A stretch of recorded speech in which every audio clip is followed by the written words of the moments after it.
Hello, everyone. This is Suzanne Knabe-Nicole from Police Science Doctor with your weekly dose of police science snippets. As every Tuesday, I'm bringing to you 3 bits of research that has been found out in the fields of investigative psychology, police science, evidence-based policing, criminology, and all those related fields to bring to you, the practitioner, because the purpose of Police Science Doctor is to be that bridge from the research to the practice doing people. So I do that in the form of these broadcasts, as you can see on LinkedIn, Facebook, and YouTube, trying to get it done. Oh, and on Twitter or X, but I'm also trying to get it set up on Instagram. I haven't managed to do that yet. But the other way in which I get these to you is on the is through the Police Science Doctor email list. So if you've signed up to this free list, you will get these research snippets straight into your inbox every Tuesday with the link to the original research. And when you join the list, you will also receive the password to access the read page on the Police Science Doctor website, on which you can download all the previous snippets. So there's a library of 162 other PDFs with 3 snippets each. So you do the math of how many snippets you can access.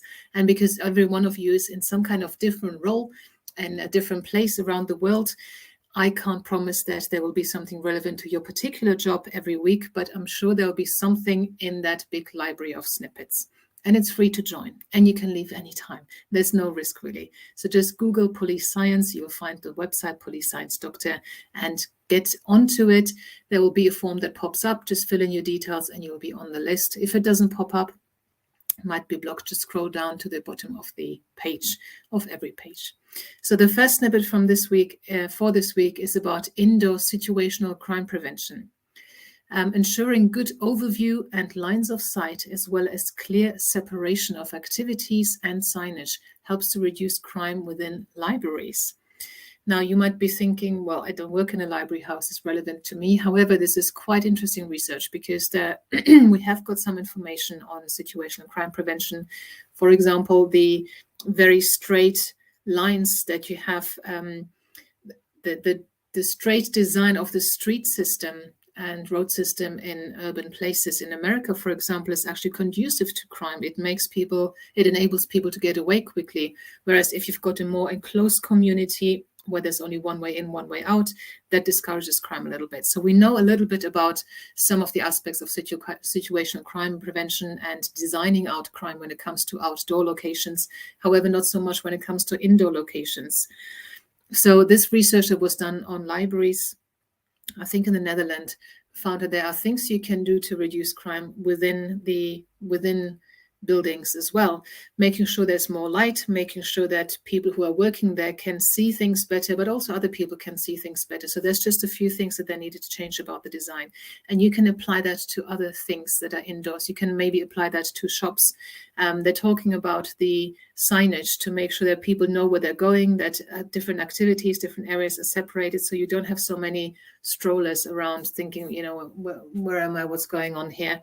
Where you've got clear activities, you can see it's easy to overview, and there's light, similar to how you would want to design a neighborhood or prevent burglaries by making sure you can see things and there's a lot of light there.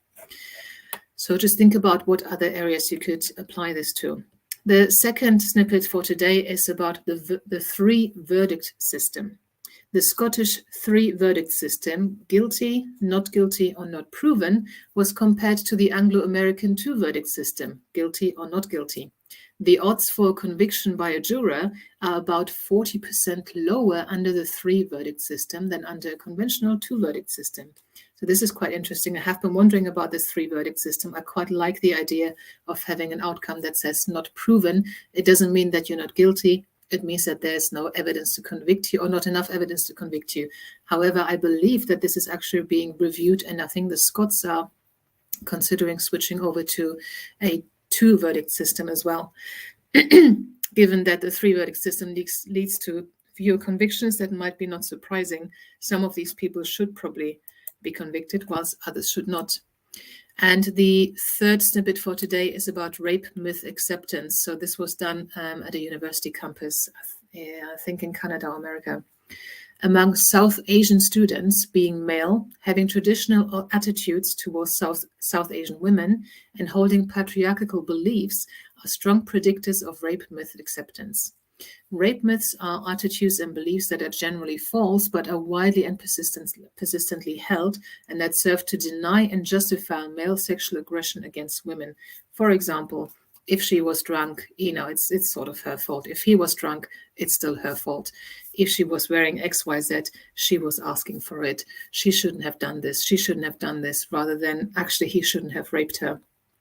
So this rape myth acceptance is higher in males who come from a patriarchal society and have traditional views of their female counterparts. So the implication of this, obviously, what could you do with that information? Have some educational campaigns, events, whatever going on at these college campuses to try and deal with that problem.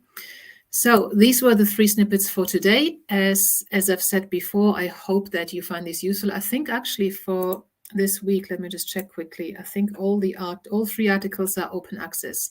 That means that in the email that you received from me, if you are on the list, you can click on the link to the research. You will be able to read the whole article. That is not always the case, and when it isn't, I'm afraid that's out of my hands. I've got no control over it. It's the publishing journal or the publisher of the journal. So some journals will allow you free access, others want a subscription, and obviously then it will be based on your subscription status or whether your employer, your organization is subscribed. But this week you can access all 3 articles, which is good. There is more of this open access publishing done, which I think is good because you guys already paid tax. Tax in part paid for universities, but obviously now students pay for universities as well, at least in England. And then when people are publishing things, the author doesn't get paid, the researcher doesn't get paid, the people doing the reviews, the peer reviews don't get paid, the journal gets paid. And obviously to some extent they do need to get paid, otherwise we wouldn't have any. But I think knowledge should not be behind these subscription walls. So anyway, enough of my views on this. I hope you have a fantastic week, and I'll see you again next week. Thank you. Bye-bye. Thank you for watching. I hope you found this content useful. You can get access to each episode's transcript with key learning points, timestamps, and references if you get yourself onto my mailing list. Just go to the main website on policesciencedoctor.com, and on the bottom of each page you will find a sign-up form for notifications of new content. Just enter your first name, your preferred email address, and the type of organization you work for. You will not get any spam. This is just for me to let you know about new content and for you to get access to all the transcripts.